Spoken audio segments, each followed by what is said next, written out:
check dapat supply. Okey, dapat kan 237. Selamat petang Okey, masalah kipas ni dah on tapi tak menyala. Kita check mula-mula dekat sini. Kita menggunakan buatan test ni, kita play masuk.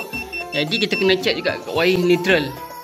Sama ada wire neutral ni bersambung ataupun tidak. Check dia satu pertama kita kena letak kat sini dah, tengok. Okey, tak ada vote. Bermakna wire ni bersambung.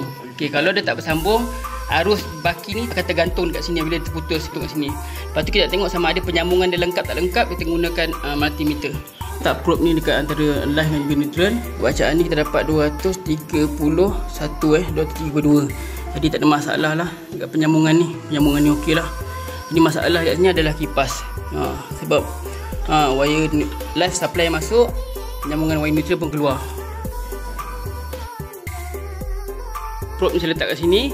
Waktu arus masuk, bacaan dia dapat 232 dan kita tengok ketika saya off switch off dulu, kita tengok 0.45. Jadi tak ada masalah lah. Semua sekali kita dah ketatkan penyambungan dia. Lepas tu bahagian wire, keterusan wire pun dah okey. Ni jalan semua. Okay, tak ada masalah lagi lah. Memang tak ada masalah kat wiring, memang masalah kat kipas.